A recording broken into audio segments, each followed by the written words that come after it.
오늘 말씀은 역대상 18장 1절부터 8절까지입니다. 역대상 18장 1절부터 8절까지인데 18장 1, 2절 읽고 6절과 8절 읽도록 하겠습니다. 역대상 18장 1절, 2절 읽고 6절, 8절 읽도록 하겠습니다. 같이 읽겠습니다.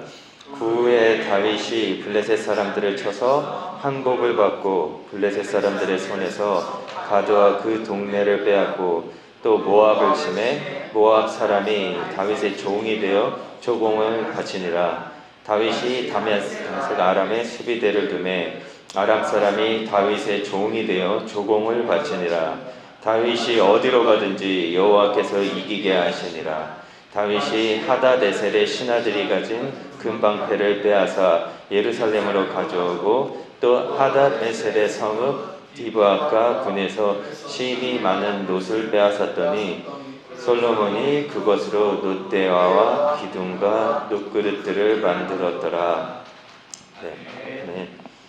오늘은 좀 미래를 위한 다윗의 전쟁이라는 이 제목을 가지고 말씀을 전하려고 합니다. 계속 사명자의 삶에 대해서 저희 나누고 있는데, 우선 이 본문을 이해하기 전에, 이 역대기를 이해하기 전에는 좀 역대기를 왜 쓰게 됐는가에 대해서 좀 미리 알면은 더 이해가 될 것 같아요. 이 책에 대한. 역대상하는 포로 후기 때, 포로 후기 이제 이스라엘이 포로부터 돌아와서 좀 시간이 지난 한 440년경에 이 학자 에스라에 의해 쓰여진 책이 바로 이 역대상하라고 알려져 있습니다. 그래서 이 책은 이 긴 70년의 포로 생활로부터 돌아와서 이 제2성전을 짓고 하나님의 회복과 부흥을 기다리고 있었던 유다 민족들을 위해 쓴 책이죠. 그래서 유다는 586년경에 이 바벨론에 의해 멸망을 당했고, 바벨론에 이제 많은 사람들을 몇 차례에 걸쳐서 바벨론으로 포로로 잡아갔어요. 그리고 이제 얼마 시간이 지나지 않아서 유다를 멸망시킨 이 바벨론이 페르시아로 인해 멸망당하게 됐고, 그때는 이제 메데라는 나라죠. 고레스라는 왕이 바벨론을 정복하게 됐어요. 그 다음 넘겨주시고요. 고레스는 이제 성전을 지으라고 이스라엘 민족들이 자국으로 돌아가는 것을 허락을 했어요. 그래서 이에 537년경에 586년경에 예루살렘이 망했고, 그리고 시간이 얼마 지나지 않아서 이 소수의 유대인들만이 다시 유다로 돌아오게 되었어요. 그래서 후에 이제 또 몇 차례에 걸쳐서 유대인들이 고국으로 돌아가게 되었죠. 그 다음 넘겨주시고. 하지만 이 팔레스타인으로 다시 돌아왔을 때 그 삶이 좀 평탄하지는 않았어요. 절대 쉽지 않았어요. 왜냐하면 이 돌아온 땅이 폐허로 남아 있었고 좀 완전히 좀 많이 엉망이었죠. 그게 또 느헤미야 시대, 좀 돌아온 다음에 느헤미야 시대 때까지 그 또 땅이 폐허로 있었다라는 것을 알 수가 있고, 그리고 새롭게 돌아온 사람들이 여러 해에 걸쳐서 막 좀 많은 가난도 있고 불안정도 있고 또 여러 가지 역경이 있었다라는 것을 알 수가 있어요. 그리고 낯선 땅에서 새롭게 출발해야 되는 것도 어려운 판에 흉작도 있었다라는 거죠. 그 내용들이 학계에 나와 있죠. 이 시기에 쓰여졌었던 책들이 학계, 스가랴, 그리고 에스더, 또 말라기, 느헤미야, 에스라, 이런 책들이 그 시기에 쓰여졌던 책들인데, 그 시기에 쓰여졌던 책들에 보면은 이제 이러한 내용을 알 수가 있죠. 이 사람들이 어떤 것을 겪고 있었는지 좀 잘 나타나주고 있어요. 그래서 이로 인해서 새롭게 돌아온 많은 사람들이 필요한 양식도 없이 좀 빈곤으로 허덕이고 있었다라는 것을 알 수가 있어요. 근데 이 빈곤, 흉작이 있었고, 그리고 가난이 있었고, 빈곤이 있었는데 그걸로 멈춰주지 않고 그 이웃 나라들, 그러니까 사마리아 귀족들이나 이미 유대인들이 그 땅에 없었을 때 그 땅에 거주하고 있었던 이런 사마리아 귀족들이 이 영토를 자기네 땅이라고 여겼기 때문에 다시 돌아온 유대인들에게 상당히 적대적으로 대했다라는 것을 알 수가 있어요. 그래서 유대 사람들이 돌아와서 성전을 지으려고 했을 때 그 성전 짓는 것, 그 프로젝트를 몇 번이나 방해했었다라는 것을 알 수가 있죠. 그래서 이 사람들이 큰 꿈을 가지고 돌아왔어요. 이건 정말 하나님이 보내주신 것이다 하고 큰 꿈을 가지고 돌아왔지만 변하지 않는 환경으로 인해서 그들의 믿음이 점점 상실하게 되었다라는 것을 알 수가 있어요. 하지만 이 성전을 지으려고 돌아왔는데 이런 것들이 몇 번 무산되었지만 하지만 가까스로 이 학개와 스가랴라는 사람들이 일어나서 격려하고 예언의 말씀을 전달하면서 515년경에 이 기원전 515년경에 성전을 완공했다라는 것을 알 수가 있죠. 하지만 성전을 지었다고 모든 게 평탄하게 되는 건 없었어요. 그러나 이 학개와 스가랴로 인해서 예언된 소망들이 실현되지 않았었던 거죠. 다윗 왕권, 그러니까 다윗의 왕조가 다시 재건되지가 않았어요. 그리고 약속의 시대는 밝아오지 않았었다는 거죠. 그리고 이 사람들이 생각했었던 만약에 다윗의 왕조가 시작된다면 아마도 스룹바벨이라는 사람을 통해서 실현될 거야. 왕조가 막 실현될 거라고 생각했지만은 스룹바벨이라는 사람은 이후에 성경에 나타나지가 않아요. 더 이상 그에 대한 이야기를 들을 수가 없었던 거죠. 그래서 이 유대인 공동체가 그 소망이 꺾이게 됐어요. 그러면서 시리에 빠졌을 거죠. 그리고 그 사람들이 봤을 때 경제적으로나 정치적으로나 별다른 변화가 없었던 거예요, 나라에. 더욱이 시간이 좀 지나서 이 아하수에로 왕 때, 그러니까 에스더의 남편이죠. 그때 또 하만에 의해서 이 유대 공동체가 큰 위기를 당할 뻔했었던 거예요. 이런 위험들을 겪으면서 유다 공동체는 점차 사기가 줄어들고 있었어요. 그리고 냉소적이 되어갔었던 거예요. 이를 우리가 이 말라기의 예언에서 볼 수가 있어요. 이 이스라엘 사람들의 상태가 어땠는지 그런 말라기를 보면 알 수가 있는데, 이 이스라엘 백성들이 하나님께 불순종하면서도 하나님의 사랑이 끝났다라고 불평하고 있었어요. 그러니까 말라기 1장 2절에 보시면 여호와께서 이르시되 내가 너희를 사랑하였노라 하나 너희는 이르기를 주께서 어떻게 우리를 사랑하셨나이까 라고 이야기를 하고 있는 거예요. 그러면서 또 2장 17절에 보면 너희가 말로 여호와를 괴롭게 하고도, 이 사람들이 죄를 짓고 있으면서도 이르기를 우리가 어떻게 여호와를 괴롭게 드렸나이까 하는도다. 이는 너희가 말하기를 모든 악을 행하는 자는 여호와의 눈에 좋게 보이며 그에게 기쁨이 된다 하면 또 말하기를 정의의 하나님이 어디 계시냐 함이더라 라고 이야기를 하고 있어요. 우리가 지금 포로에서 돌아온 이 사람들, 이 공동체가 얼마나 영성이 지금 신앙이 약해져 있었던지를 한눈에 알아볼 수가 있어요. 이 사람들은 하나님이 우리를 어떻게 사랑했냐라고 하나님에 대한 불만의 마음을 가지고 있었고, 그리고 이 사람들 안에 정의의 하나님이 어디 있냐라는 거예요. 바로 우리를 생각하시고 이 정의롭고 공평한 하나님이 어디 계시냐라고 이렇게 하나님에 대해서 말을 하면서 이 사람들이 얼마나 냉소적인 신앙을 지금 갖고 있었는지를 보여주고 있는 거죠. 성전을 완공했는데 이 유대인들에게 예배를 드릴 집회 장소를 허락했고, 이 사람들이 하나의 예배를 드릴 수 있는 공동체로서 이제 그 자격을 갖추게 되는데, 하지만 이 사람들은 더 큰 걸 원했었던 거예요. 이 이상을 원했었던 거예요. 그들은 지금 바로 이 시간 지금 하나님이 일해 주시길 원하셨었던 것 같아요.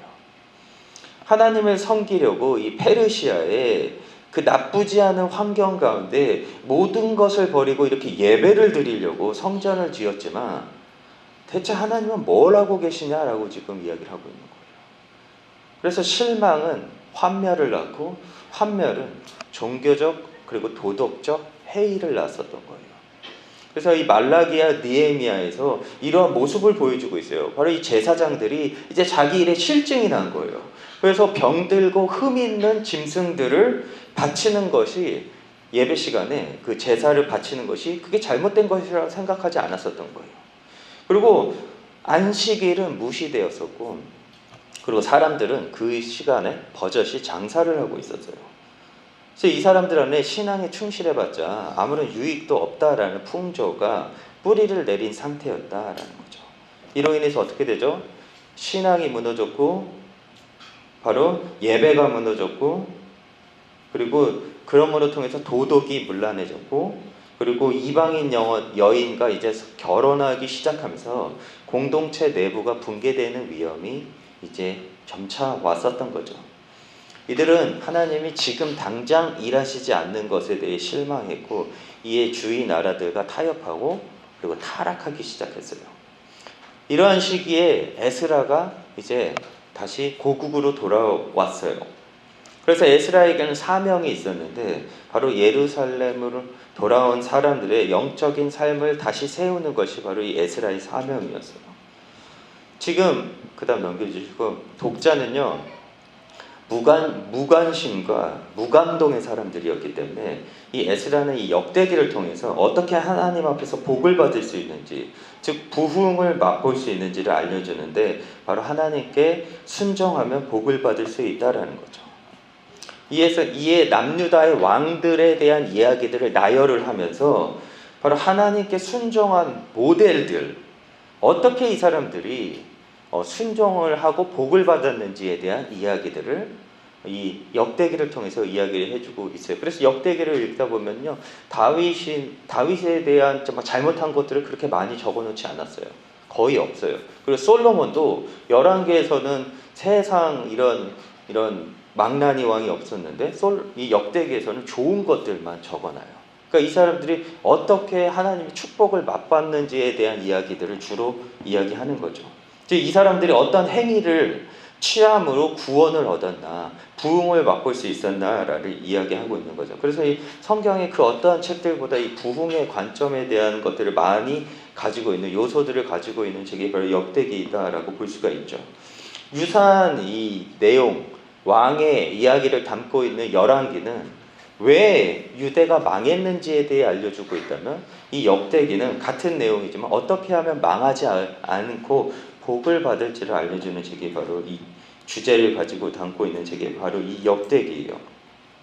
그래서 누구를 닮아야 하고 어떻게 변해야 성공하고 부흥을 맛볼 수 있는지를 보여주는 책이에요. 그 다음 넘겨주시고, 그래서 이 역대기를 크게 보시면은요, 이게 역대기의 지금 전체적인 구조예요. 이 책이 어떠한 내용들을 크게 담고 있는지를 보여주고 있는 책이죠. 그래서 여러분들이 지금 이 구조, 그러니까 역대상하의 구조인데 이 책의 구조를 한눈에 봐도 누구의 이야기, 어떤 개인에게 가장 많은 장들이 할애되고 있는지를 본다면은 딱 봐도 알 수가 있죠. 바로 이 다윗의 이야기가 이 역대기에서 보면 가장 개인으로서 많은 수위, 그러니까는 많은 장들이 이 다윗이 무엇을 했는지에 대해서 할애되고 있어요. 그래서 많은 부흥의 요소들이 역대기 안에 있지만 특히 이 다윗의 삶을 집중하고 있고 저희는 오늘 그 중에서도 한 부분을 좀 조명하기를 원해요. 그래서 18장 1절을 보시면요, 그 다음 넘겨주시고, 그의 다윗이 블레셋 사람들을 쳐서 항복을 받고 블레셋 사람들의 손에서 가드와 그 동네를 빼앗았다라고 이야기를 하고 있어요. 오늘의 본문인 18장에서 다윗이 정복 전쟁을 시작을 해요. 막 전쟁을 시작하는 거죠. 그래서 많은 승리와 함께 그리고 많은 전리품을 얻었다라는 것을 알 수가 있어요.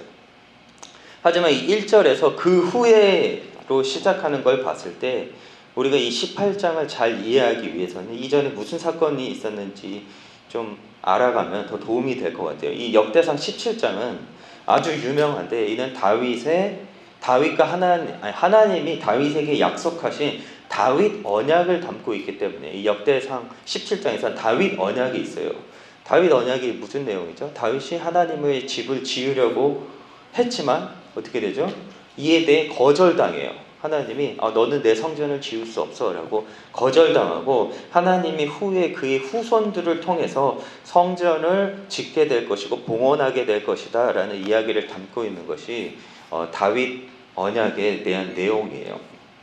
그래서 다윗 언약은 사무엘하 7장에 더 자세하게 나타나져 있어요.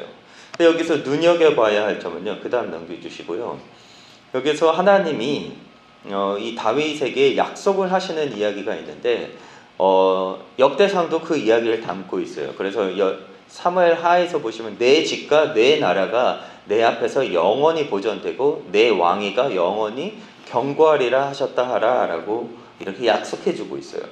하지만 역대상 17장에서는요. 내가 영원히 그를 내 집과 내 나라에 세우리니 그의 왕위가 영원히 견고하리라 하셨다 하라 라고 이야기를 하고 있어요. 그래서 이 역대기 저자는요. 같은 약속의 말씀인데 내 집과 너의 집과 너의 나라를 내 집과 내 나라로 지금 바꾸고 있어요. 이것은 그냥 대명사를 바꾼 것이 아니라 즉 다윗의 집과 다윗의 나라가 누구의 나라라는 거죠? 바로 내 나라라는 거예요. 하나님의 나라와 하나님의 집이다라는 것을 밝히고 있어요. 그러면서 이 다윗 언약과 좀 하나님의 나라와 연결시켜주고 있죠. 다윗의 집과 다윗의 나라가 그냥 너의 나라가 아니라 이건 내 나라다, 내 집이다라는 것으로 연결시켜주고 있어요. 그러니까 이 하나님의 왕국, 하나님의 나라가 이 다윗의 왕국 가운데 직접적으로 표현되고 있어요. 이와 같은 의미가 이 역대기 저자에게 있어서 이스라엘 왕국은 더 이상 다윗이나 솔로몬, 다윗의 후손의 것이 아니다라는 거죠. 이건 여호와의 것이다라고 이해하고 있는 거예요. 그래서 우리가 이러한 이해함을 갖고 또 한번 더 나아가면, 하지만 여기서 어떻게 되죠? 다윗이 성전을 짓고 싶었지만 거절당하게 돼요. 너는 내 나라, 내 성전을 지을 수 없어라고 하나님이 거절하시는 거죠. 아까워요. 왜냐하면 이 성전이라는 것은 아주 큰 프로젝트예요. 이는 이스라엘 역사 가운데서 가장 큰 일 중에 하나가 어떻게 보면 성전이라는 프로젝트를 완성하는 거예요. 근데 다윗은 너는 이 일을 행하기에 적합하지 않다라고 하나님한테 답을 들은 거예요. 하나님이 거절하신 거예요. 그 거절한 후에 무슨 이야기가 나왔냐면 바로 이 18장에 대한 내용이 나오고 있는 거죠. 그 다음 넘겨주시고. 그래서 18장과 20장을 보면요. 다윗의 전쟁에 대한 이야기를 담고 있어요. 그러니까 다윗이 어떻게 승리에 거뒀고 전쟁 가운데 승리를 얻었고 어떻게 그 나라를 확장할 수 있었는지에 대해서 그 줄을 이루고 있어요. 그래서 이 18장부터 20장을 좀 요약을 해봤는데 이러한 내용들을 지금 담고 있는 거죠. 하지만 저희가 이 전쟁을 더 깊이 들여다본다면 이 18장 8절과 11절을 볼 때 그 다음 넘겨주시고 이 다윗의 전쟁이 이 다윗의 승리는요 바로 성전을 건축하는 과정이었다라는 것을 알 수가 있어요. 바로 성전 건축에 필요한 상당량의 전리품 탈취와 그리고 그걸 봉헌함으로써 통해서 성전 건축을 이 다윗이 어떻게 준비하고 있는지 경제적으로 준비하고 있다라는 것을 지금 보여주고 있어요. 왜냐하면 성전에는요 엄청난 양의 자원이 들어가기 때문에 지금 그 자원을 누가 준비하고 있느냐라고 했을 때 역대기는 바로 이걸 다윗이 준비하고 있었다라고 이야기를 해주고 있는 거죠. 그래서 구절들을 읽어보시면요 여기서 다윗이 어떤 땅에서 막 많은 전리품을 얻었어요. 많은 걸 빼앗았을 때 그걸 18장 8절에서 솔로몬이 그것을 놋대와 기둥, 그러니까 이 성전에서 사용했었던 것들을 만들었다라는 것을 알 수가 있어요. 후에. 그리고 또 다윗 왕이 여러 가지 것을 뺏은 다음에 그것도 여호와께 드리되라는 걸 봤을 때 지금 이 성전 건축하는데 다윗이 지금 계속적으로 이 전리품들을 통해서 자원들을 조달하고 있다라는 것을 알 수가 있어요. 18장과 20장은요 다윗이 성전에 대해서 거절을 당했어요. 하나님이 거부를 하셨지만 이 다윗이라는 사람이 전력을 다해서 성전을 준비하고 있다는 것을 보여주고 있는 거예요. 바로 다윗이 어떻게 성전을 준비하고 있는지 그 자세를 지금 보여주고 있어요. 그래서 역대상 이후에 22장을 읽어보면요 다윗이 솔로몬에게 너가 성전을 지어야 된다라는 것을 위임하면서 모든 준비를 하고 있었다라는 것을 알 수가 있어요. 그냥 솔로몬은요 다윗이 계획하고 준비한 것을 그냥 이행하는 사람이었던 거예요. 23장부터 27장까지 또 이 후에 보시면 다윗이 앞으로 있을 성전 예배가 있을 건데 그것조차도 다윗이 지금 계획을 하고 있어요. 어떻게 제사장과 레위인을 지금 조직하면서 어떻게 앞으로 있을 성전에서 드릴 예배들을 지금 준비하고 있는지를 보여주고 있었죠. 그러니까 이 다윗의 실제적인 사명이 바로 성전을 준비하기 위함이었다라는 것을 알 수가 있어요. 바로 다윗은 성전을 준비하기 위해서 준 그 솔로몬이 그 자원을 얻을 수 있도록 지금 전쟁을 거두는 거였고, 그리고 성전을 지을 평화로운 시기를 만들기 위해서 지금 다윗이 전쟁을 하는 것이었다라는 거예요. 그리고 좀 더 그렇다면 이 깊이 들어가 볼게요. 그 다음 넘겨주시고요. 본문 이전 장에서는요, 거절당한 다윗의 소원에 대해 이야기를 하고 있어요. 역대상 17장에서. 우리는 흔히 믿음은요, 하나님 앞에서 자기의 뜻이 관철되는 것이다 라는 것으로 이해를 해요. 하나님이 허용하지 않는 것을 때를 써서라도 승낙을 얻어내는 것이 기도고, 하나님을 굴복시켜서 자신이 원하는 바를 받아내는 것이 강한 믿음이다 라고 이해하기 쉬워요. 그러나 다윗의 믿음은요, 자신의 뜻을 관철시키는 것이 아니라 바로 자신의 뜻을 버리고 하나님의 뜻을 수용하는 것이었어요. 그냥 하나님의 뜻을 마지못해서 수용하는 것이 아니라 거절당한 성전 건축을 위해서 전력을 쏟아부어서 준비했어요. 자신의 때에 이루지 못한 것을 후대에 반드시 이루게 하려고 했었던 거예요, 다윗은. 다윗이, 그 다음 넘겨주시고, 다윗이 미래에 있을 하나님 나라의 부흥을 위해서, 성전 짓기 위해서 지금 준비하고 있는 이 지도를 보면 다윗의 전쟁의 자료인 거예요. 다윗이 얼마나 이 승리를 얻기, 전쟁을 하기 위해서 얼마나 동분서주로 움직였는지를 지금 보여주고 있어요. 왜? 자신의 때에 맛보게 될 온전한 부흥이 아니었어요. 자신의 왕국의 부흥이 아니지만 후대에 일어날 이 부흥을 위해서 다윗이 동분서주 준비하고 있었던 거예요.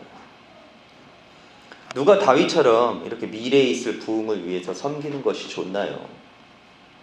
만약에 제가 다윗이었다면, 이 성전 내가 짓는 게 아니야? 됐어, 안 지어. 때려쳐. 이렇게, 야, 개고생은 내가 다 하고 득은 남이 본다고? 라고 저는 말했을 거예요. 야, 내가 안 하는 거야?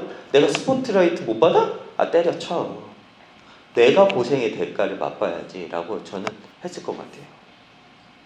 그래서 제가 제 예로 한 번은 제가 옛날에 미국에 제가 시애틀에 성경 사역을 하러 시애틀로 사역을 하러 오게 됐었어요. 시애틀에서 제가 시애틀 YM 예수전도단에서 사역을 왔어요. 그래서 성경 사역 리더로서 계속 사역을 했었는데, 거기서 사역을 하다가 어느 시점에 이거는 어른들만 위한 사역을 하면 안 되겠다.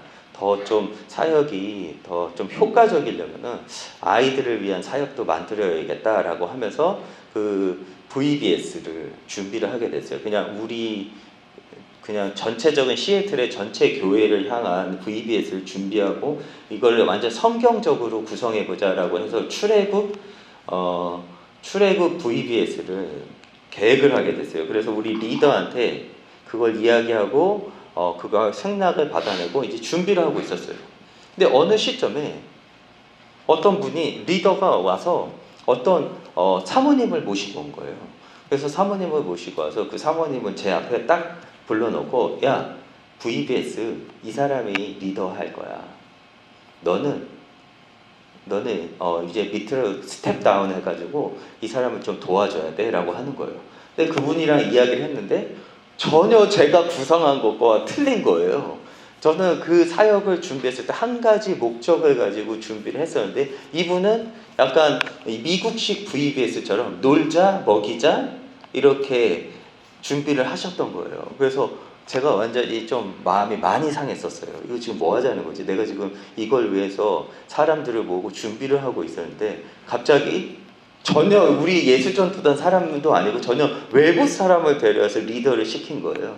그래서 제가 리더와 한동안 1, 2년 동안 말을 안 하게 되는, 좀 그렇게 기분이 상했었는데 마음이 상하더라고요. 그래서 그 VBS를 그만둘까 생각했지만 그래도 계속 이어나갔고, 이미 한 약속이기 때문에 그래도 그 뒤에 거의 저는 뒤에서 쓸고 닦고 거의 모든 행사들이 스무스하게 진행될 수 있도록 그냥 거의 뒤에서만 있었는데, 그래도 잘 마무리가 됐어요. 그리고 또 그 다음 해에 이게 좀 성공적이라서 그 다음 해에도 하게 됐어요. 그 다음 해에는 이제 그분을 부르지 않고 이제 제가 리더를 하지만 저는 이제 똑같이 그냥 뒤에서 섬기고 그냥 앞에서는 다른 분을 앞에 내세워서 하게 됐는데, 그걸 하면서 제가 많은 걸 느끼게 됐어요. 그 사모님 때문에 제가 전혀 미국 상황을 잘 몰랐구나. 나 혼자 했었으면 크게 안 될 뻔했다. 이게 이 프로그램이 스무스하게 잘 이끌어 나가지 않을 뻔했다. 그리고 나라는 사람은 앞에서 그렇게 막 사람들 기도시키고 아이들 기도시키고 이런 거에 나는 잘 하지 못하는 사람이구나. 나는 뒤에서 섬기고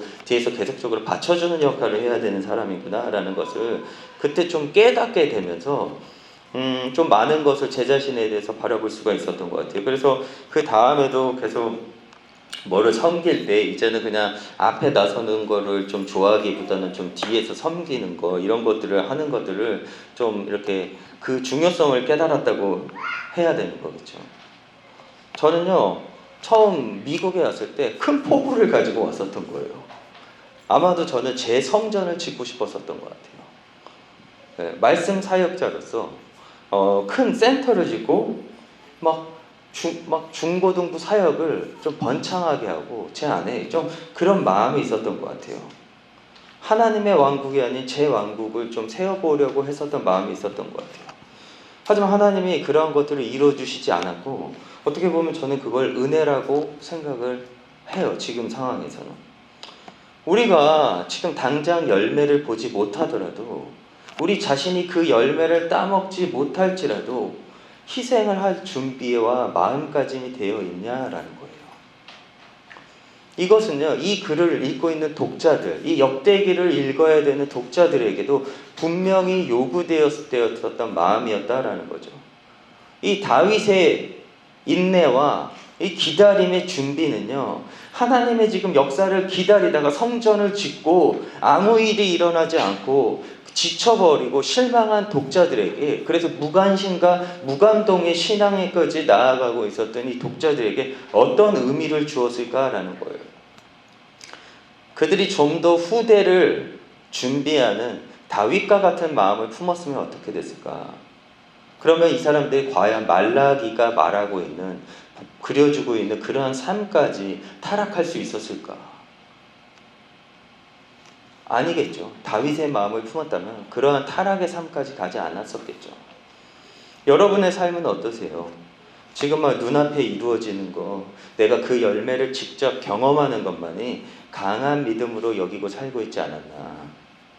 하나님의 나라를 위해 일하고 그 열매를 직접 경험하는 것이 내 뜻대로만 돼야 되는 것이, 내 계획대로 돼야 되는 것만이 하나님의 나라의 확장이라고 생각하지 않았나? 그렇게 보고 살고 있지 않았나?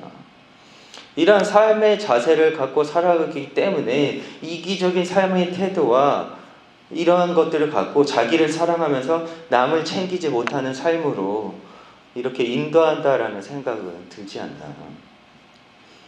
어느새 내 계획과 내 자신의 자존심이 가장 중요하게 되어버리게 되는 거죠. 그것은 하나님 나라의 확장이 아니라 내 개인적인 나라를 위해 일하는 것이다 라는 거예요. 이게 하나님이 세우신 사명자의 삶이냐라는 거예요. 우리는 다윗과 같이 이기적임을 버려야 될 것 같아요. 우리를 통해 큰 일이 안 이루어지고 우리의 뜻과 우리의 계획이 관철되지 않는다고 하더라도 여전히 우리는 준비해야 한다라는 거예요. 그 다음 넘겨주시고, 좀 전에도 언급했지만 역대상하에서는요, 솔로몬이 성전을 지었어도 여전히 역대기 안에서 다윗의 이름의 수위가 가장 높아요. 즉 다윗에게 많은 장들이 할애되어 있는 거예요. 역대기를 보시면. 즉 다윗의 이름이 가장 크게 나타나고 있다는 것을 알 수가 있어요. 바로 이게 하나님이 우리를 보는 관점이다라는 거예요. 우리가 앞선에서 스포트라이트를 받아내는 것이 하나님이 우리를 더 사랑하신다라는 기준이 되는 게 아니라, 다윗과 같이 부흥의 스포트라이트를 누리지는 못했지만 여전히 자기 일처럼 준비하고 살아가는 다윗의 모습이 하나님의 보시기에는 더욱 섬김의 기준이 되었다라는 것을 이 역대기를 통해서 지금 나타내주고 있는 거예요. 성경은 이 모습이 바로 하나님의 마음과 합한 사명자의 삶이라고 보고 있고, 이 다윗이 바로 구약 시대의 예수님의 예표로 보여주고 있는 거예요. 그려져요. 바로 지금 나에게 이루어지지 않아도 하나님의 나라를 기대하면서 하나님의 말씀의 성취를 바라보면서 최선을 다해 하나님 나라를 위해서 싸우는 삶, 이것이 바로 현재를 살아가는 사명자의 모델이 되어야 한다라고 지금 이 역대기는, 너희가 부흥을 맛보고 싶어? 너희가 하나님의 나라가 확장되는 걸 보고 싶어? 그러면 다윗과 같은 삶을 살아야 된다라는 것을 독자들에게, 무관심과 무감동의 신앙을 가진 독자들에게, 그리고 지금 현재 우리에게 요구하는 마음이다라고 생각을 합니다. 네, 저희가 기도하도록 하겠습니다. 저희가 다 같이 기도할 때 하나님에게 이러한 다윗의 삶의 자세와 마음을 갖고 우리가 있는 그 자리에서 살아갈 수 있게 해달라고, 우리가 우리의 계획과 지금 당장 우리의 시간대로 하나님을 움직이려는 것이 아니라 하나님이 우리에게 주시는 것을 우리가 수용하면서, 그래서 최선을 다해 우리 현재 삶 가운데 전쟁하면서 승리하는 삶 살 수 있게 해달라고, 우리를 이용해, 우리를 사용해 달라고, 우리가 사명자로 살아갈 수 있도록 우리의 삶을 사용해 달라고 우리가 하나님께 주여 칠창하고 다 같이 기도하는 시간 갖도록 하겠습니다.